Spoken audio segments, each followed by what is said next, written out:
Hi, this is Charlie from Tropical Birding and welcome to this video trip report from my recent Japan tour.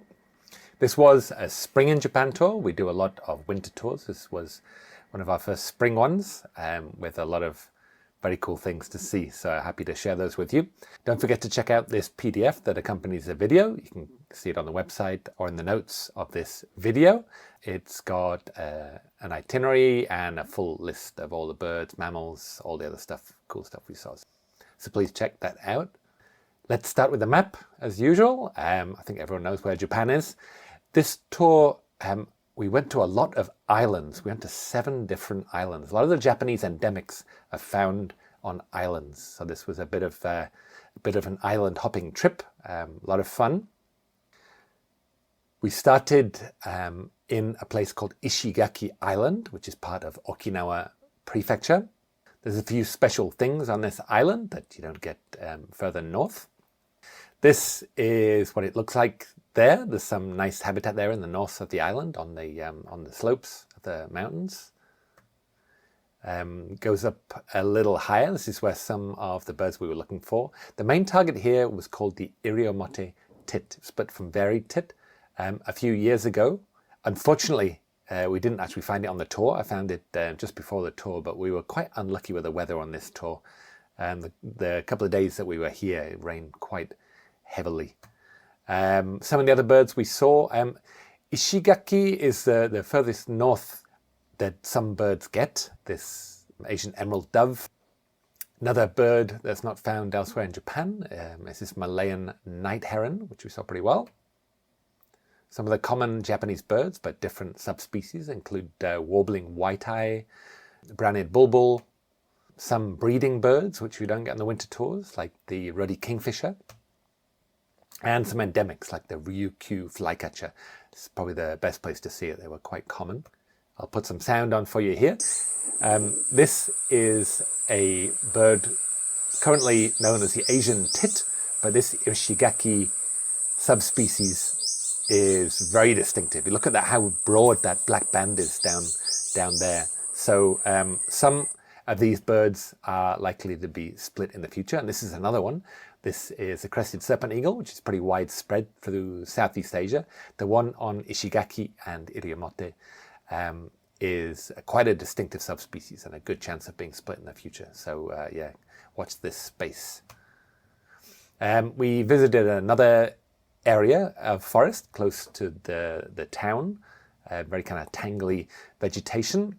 Here we found some owls during the day. This is the Ryukyus scops owl, pretty cool bird. Also got the northern bubuk, and the one on the Ryukyus Islands in the southwest is another endemic subspecies, and you never know with owls, a lot of them are getting split. This is the Ryukyus flying fox, endangered species, really good views. I also got in the ocean, did a little bit of snorkeling before the tour. It's definitely worth doing, as well as a lot of fish. Got probably about 60 species on a short snorkel, and got this blue-lipped crate, this venomous sea snake. Beautiful animal. From Ishigaki, we flew the short distance to the main island of Okinawa. We arrived at Naha, the city of Naha, in the airport, and then we drove up to the north of the island, a place called Kunigami. And as you can see from there, the north is a lot more forested, so all the endemics and stuff are up there. It's about a 2-hour drive. We visit here a lot on our winter tours as well, but some things are not found in winter. Beautiful lush forest, subtropical forest, a lot of tree ferns. This is the main target. A lot easier to find in spring than in winter. In winter, you normally have to try and find them roosting at night up in the trees. But in spring, they're all over the place. You know, you see them multiple times coming out on the road. And the place we stay, they've made this new little pond and kind of turned over all the earth there. So they come around digging in the earth and like bathing in the pond. So it's like, you get really nice views. This is one of my favorite birds in the world, Okinawa rail, discovered in 1981. Can you believe it? And just so distinctive and charismatic. It's just a fantastic bird. Now the big target is the Okinawa woodpecker, critically endangered species, very low in numbers, and we had fantastic views. A friend of mine put us on to a nest, which we observed at a respectful distance. They had chicks already, and they were bringing food in. Got a little bit of footage here. You see one going in there, and a few seconds later it flies off.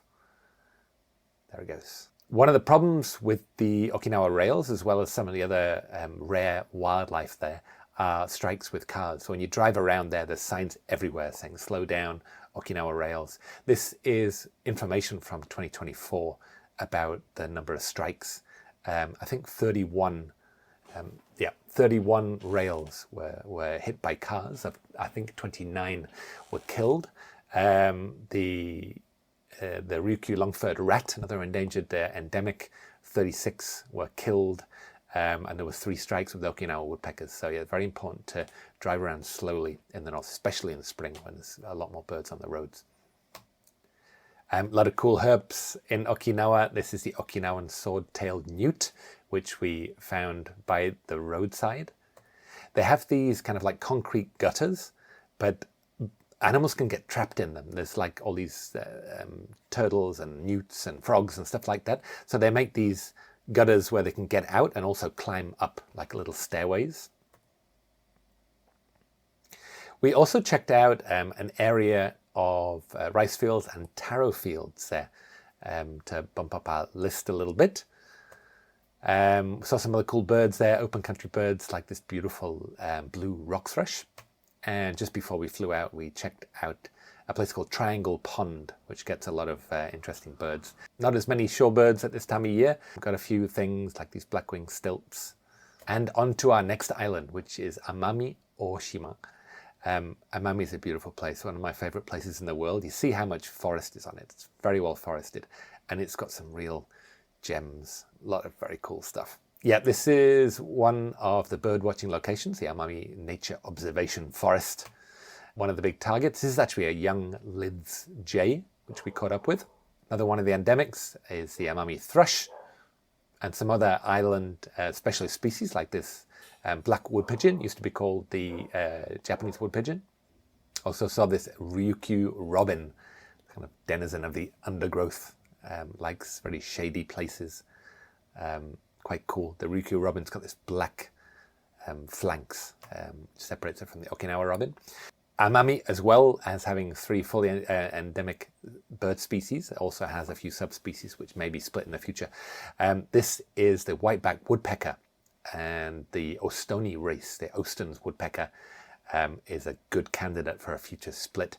We observed this nest with the permission of the local nature center under the supervision of a local naturalist who was watching the nest. So we watched it at a respectful distance, and yeah, these were feeding the chicks in the nest. Got another woodpecker, the Japanese pygmy woodpecker, another endemic subspecies to the Ryukyus Islands, and some other species like the varied tit, got a cute little bird. Also checked out some rice fields here, picked up a few extra birds. And yeah, inside the forest, they also set up some ponds for the herbs there. Here they had the Amami sword-tailed newt, and we were looking at those, and then we saw this snake, the Prior's keelback, which was hunting newts, both tadpoles and adult newts. You see it here hunting, beautiful snake. But yeah, that was a lot of fun to watch. We also go out at night on Amami. There's some important things that we need to look for. One is the Amami woodcock. Check this out. Beautiful bird. Fairly locally common, so that was nice to catch up with. One of the famous residents on Amami is the black rabbit, or the Amami rabbit. There's signs everywhere. On Okinawa, it's all Okinawa rails, slow down. Here, it's all black rabbit signs, because they are also vulnerable to being hit by cars. We had some amazing views of black rabbits this year. Often you just see them hopping off the side of the road, but we got lucky, tracked down a few and watched them for quite a while. Very unusual, very primitive rabbits restricted to Amami Island. Yeah, more great views of this very cool animal. Another very rare mammal called the Amami spiny rat, another endangered species. And of course some herps. This is the Luchu big-tooth snake, which came out on the road, and we got out and watched it for quite a while. Beautiful snake. Yeah, very sad to leave Amami. On the flight back up to Tokyo, we actually flew by Mount Fuji, which you can see there in the distance. Yeah, so from Amami, we flew up to Haneda Airport, one of Tokyo's airports, ready for some Honshu birding. Our first birding, we were heading to Nagano, and we stopped at a place called Watarase Retarding Basin. It's like this big reservoir that has some pretty cool residents. Here, there's a breeding pair of oriental storks, another very rare bird that we wanted to see. Had like a nesting platform, so yeah, we knew that they were there, pretty easy. Got some other cool birds. This was actually a lifer for me. Marsh grassbird, very difficult bird to see normally, apart from in May when they do a flight display. And we got really good views of that. That was very special. I'll put this sound on. This is the oriental reed warbler in full song. Had oriental greenfinches in full song. Everything's singing. It was a pretty cool time of year to visit. And we got to the town of Karuizawa, which I've been to many, many times. But yeah, in spring it looks very different. Very fresh green leaves everywhere. Normally we're here in winter. A lot of deciduous forest here. So yeah, lovely time, and everything's singing again. One of the special birds we're looking for, yellow bunting. We also got things like Narcissus flycatchers, blue and white flycatchers, a lot of thrushes, Japanese thrush. So yeah, some really nice forest birding. Also checked out the rice fields near town. Got the national bird of Japan, the green pheasant. We had it running across the fields. We saw a whole bunch of them. I went out at night as well. We got raccoon dogs and foxes and deer, and yeah, we had a great time. Let me put the sound on for this. This is called the chestnut-eared bunting. We had one singing right next to the car. Beautiful bird. Very sweet. From Karuizawa, we drove a little bit and checked out another area of Nagano called Shiga Kogen. It's actually above where we normally visit the snow monkeys in winter. Some high elevation forest. There's a mixture of birch trees and conifers with a sort of bamboo understory. Yep, saw some pretty cool stuff there. Some cool warblers, Sakhalin, leaf warbler. What else did we see? Siberian thrushes, and yeah, a whole bunch of cool stuff. Another thing we saw were Japanese macaques. These are probably some of the same animals which go down to the Snow Monkey Park a few kilometers away. And yeah, we had great views of these, all the babies playing and fighting, and the adults were sort of foraging by the side of the road, pretty used to people, but it was just nice to just watch them foraging naturally. Yeah, pretty cool animals. We got to the city of Niigata, where we took a ferry across to the island of Sado. You can see this is the ferry terminal here, and we went across, it's not long, it's maybe a couple of hours, across to the island of Sado, which has a rather special resident. We had some nice comfortable seats there, but we didn't spend much time in there. We were out on deck doing a little bit of sea watching. Got lots of short-tailed shearwaters, streaked shearwaters, yeah, and I think some alcids as well, rhinoceros auklet, ancient murrelet. Yeah, so it was pretty cool. We stayed in a beautiful place on Sado Island, very Japanese style resort, with a beautiful view down the coast, very rugged coastline. So the resident that I was referring to is called the Japanese crested ibis. This species became extinct in Japan, yeah, a few decades ago, and they started a breeding program, and they bumped up the numbers, and they started releasing them on the island. And we tracked some of these birds down. Non-breeding plumage, they have kind of white feathers, but in breeding plumage, they get these kind of grey feathers on their neck. You can see them, they're pretty easily seen around in the rice fields. In May, all the rice fields are flooded and planted, and they come in and forage there. This is maybe a younger bird that doesn't have its breeding plumage. We got them flying as well. You see when it flies, it's got these beautiful peachy underwings. stunning birds. Another one of my favorite birds in the world. The scientific name of these, Nipponia nippon, actually found in China as well, but sometimes they have been known as Japanese crested ibis. But yeah, crested ibis, very special bird. We saw some of these rice fields here. If you take a look at this, you've got a big rice field on the left, and then you've got like a little ditch on the right. They keep that flooded all year long, and it's got like little fish, loaches and frogs and all sorts of natural food there. And when they flood the rice fields, when they plant the rice in spring, they have these channels between the ditch and the rice field, and all these animals can sort of go across into the rice field. So they've got food all year long. So this is one of the measures they've taken to ensure the survival of this species. It was a change to modern rice farming that finished them off. We also visited the breeding center. They say umbrella ban, but here they actually banned umbrellas, because you imagine somebody opens an umbrella, it really scares the birds in the aviaries, and they freak out and start flying around, injuring themselves. So yeah, you weren't allowed to use umbrellas in there.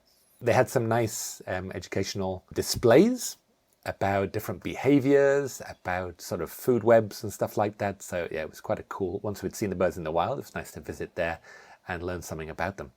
We took the ferry back across to Niigata, where we dropped our car back, and then we boarded the bullet train, the Shinkansen, back to Tokyo. It was only 2 hours to get all the way back to Tokyo. That was one of the things that the clients really wanted to do, and so that was quite a fun experience. So yeah, we left Sado Island and went all the way back to Tokyo, and we stayed close to the Takeshiba ferry terminal, where the next day we boarded a ferry.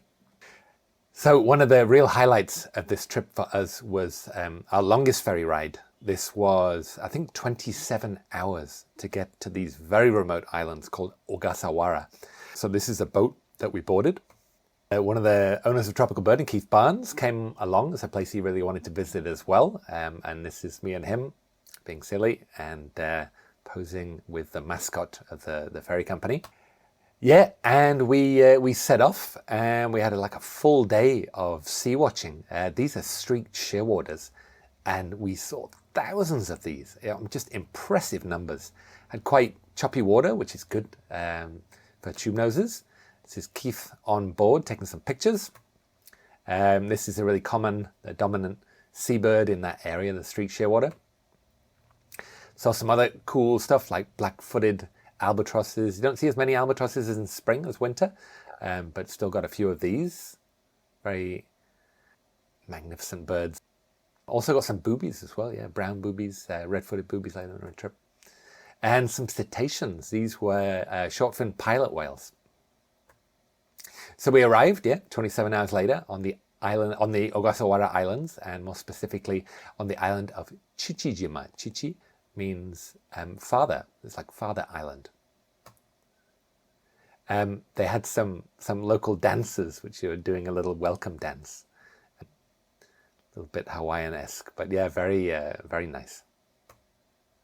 You see, this is a ferry that we came on, Salvia Maru, and there's a smaller ferry down there which goes on to another island called Hajima, which is like Mother Island. We had about an hour before it left, so we had a quick run around Chichijima to see a few birds.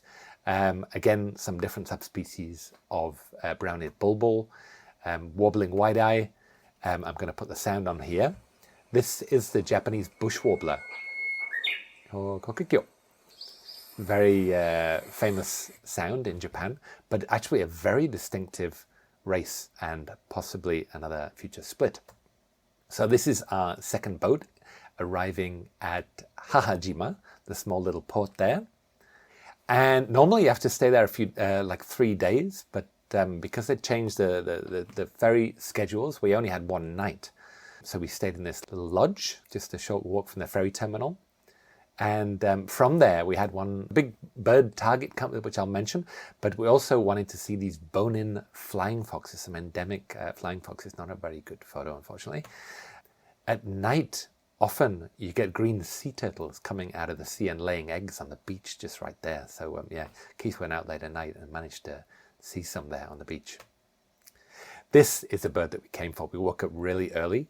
This is a Bonin honeyeater. This is a bird I've wanted to see forever. This is the first time I managed to visit the islands. Very excited to see it. The Bonin honeyeater, real distinctive species of white-eye. And we even bought some t-shirts afterwards, me and Keith, to prove that we'd seen it. Yeah, next day we went back to Chichijima, boarded the ferry again for the long journey back. Just show you on the map quickly, it's leaving Takeshiba and going directly south for about 1,000 kilometers down to the Oasawara Islands there. And then this is Hahajima here. This is where we stayed. Yeah, and then afterwards we had the long journey back to Tokyo. Some of the birds we saw on the way back, wedge-tailed shearwaters were pretty common. Bulwer's petrels were a very cool bird. And then this is a very special bird, the Bonin petrel. Distribution sort of centered around this area. So yeah, we got to see that. Got some boobies. I mentioned brown boobies and also red-footed boobies on the way back. Also some other cetaceans. We had this whale breaching, and we sent the pictures to a cetacean expert, and they think it was a brooder's whale, which is pretty cool. Also had sperm whales on this trip, humpback whales, short-fin pilot whales, we had dolphins, so really good cetaceans. And also flying fish. And we even had flying fish jumping out of the water, escaping fish that were trying to get them from underneath, large predatory fish. And then the boobies were sort of zooming down, so they're getting sort of attacked from both sides. Very exciting to watch. On the way back, the weather sort of deteriorated, high winds. It wasn't a problem, but they actually sort of closed off the decks for safety. So is Keith trying to do a bit of sea watching out the window. So anyway, we got back to Tokyo, stayed again close to Takeshiba, and then the next day we went down to the island of Miyaki. This is a place that we often visit on winter tours, but they had some birds in spring, which you don't get. So we ended up back at Akakokokan, the Miyaki Nature Center. This is the Izu thrush, which we saw very well. Japanese name Akakoko. Some of the birds we saw, Austin's tit, it's another endemic. We saw the Izu robin really nicely. This is one of the species that, you don't get on the winter tour, Plesky's grasshopper warbler. And we saw it really well. Another bird was the Ijima leaf warbler. As well as the endemic species, I'll put the sound on here. This is the Eurasian wren, endemic to these islands, singing its little heart out. And also we went out at night and we got more northern boobuks, different subspecies from the one we saw previously. Really good views. Also saw this cool Japanese weasel, an endemic subspecies, although they have been introduced on the island here. Yeah, just a little bit of final sea watching on the way back. And we saw some cool birds like these Tristram's storm petrel. And this cool one, not a very good photo, but Providence petrel. You see with these white patches in the wing. More black-footed albatrosses. Thousands of streaked shearwaters again. Really spectacular. And yeah, a great end to the trip. I'll just finish by showing you the eBird trip report. This is linked to in the video description and on the website. This has all our bird records on. You see only 155 species. We were mainly after lifers for the clients who've been there before. This is a custom tour. But yeah, a lot of very cool stuff. So yeah, lots of photos on here. Check those out. And as always, my iNat page with all my other photos, fish photos, mammals, plants, yeah, so you can check all that out. Hope you enjoyed this video trip report. Hope it spurs you to come with me in spring to Japan. It's a fantastic place. It's a place I just love to go back to, some very special wildlife. Thanks for watching. Take care. All the best.